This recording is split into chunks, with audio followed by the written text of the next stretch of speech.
Vous avez déjà vu un match du Qatar, vous? Non, parce que moi, on m'en a littéralement jamais proposé. Le Qatar est la seule équipe rookie un petit peu de cette Coupe du Monde et il y a pas mal de choses à dire sur elle. Nous sommes à 55 jours du début de la Coupe du Monde. Tout savoir sur le Qatar en quelques minutes.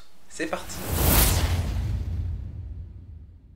Le 2 décembre 2010, à la surprise générale, Sepp Blatter annonce que le Qatar accueillera l'édition 2022 de Coupe du Monde.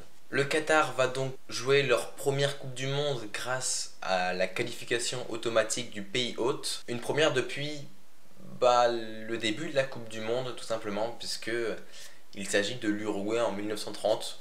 Pour moi, ça compte pas, hein, très clairement. Donc c'est vraiment la première équipe à jouer la première Coupe du Monde parce qu'ils l'accueillent.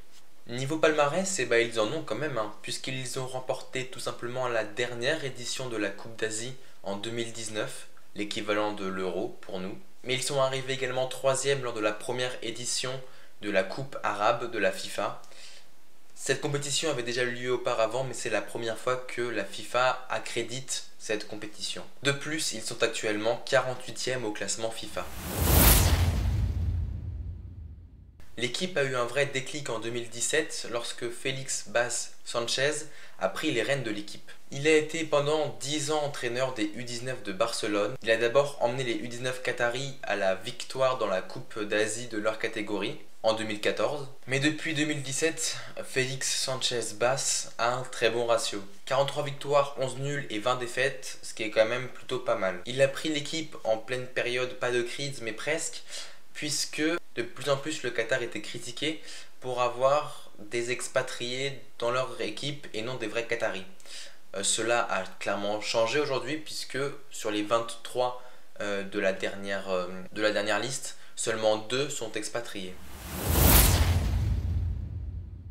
Mais faut-il se méfier d'eux en fait? Eh bien, un petit peu quand même, oui. Même si pour eux c'est très compliqué, notamment face aux équipes européennes. En fait, ils étaient déjà qualifiés d'office, mais ont été placés dans la section Europe pour les qualifications à la Coupe du Monde 2022, de manière amicale.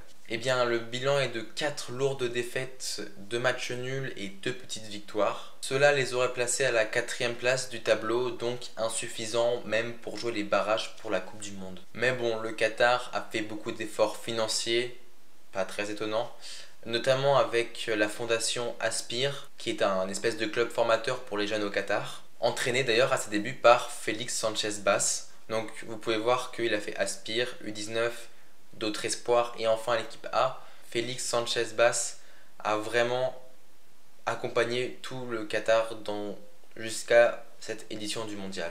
Mais il y a vraiment quelque chose d'autre d'intéressant à analyser. Vous ne le savez peut-être pas, mais la plupart des joueurs qui jouent sous la nationalité qatari jouent dans 3 clubs majeurs du Qatar, dont Al Sadd. Ça vous dit peut-être quelque chose, puisqu'ils ont eu un entraîneur assez réputé, un certain Xavi. Et oui, avant d'être au FC Barcelone, Xavi avait été recruté par le Qatar, on va un petit peu se dire ça, dans l'optique justement de préparer les joueurs à un jeu plus européen dans l'optique de la Coupe du Monde 2022. En plus, dans Al Sadd, sur les 23 internationaux du dernier groupe, 12 donc figurent dans l'équipe d'Al Sadd. Avec notamment le meilleur buteur du championnat qatari, Akram Afif, 29 buts la saison dernière. Voilà, maintenant vous savez tout sur l'équipe du Qatar. On se retrouve demain 17h pour parler de l'Équateur, encore une fois en quelques minutes. N'hésitez pas à vous abonner, à partager la vidéo, à la liker. N'hésitez pas également à activer la cloche pour recevoir toutes les notifications et il va y en avoir beaucoup ces prochaines semaines. Sur ce, prenez soin de vous. Ciao.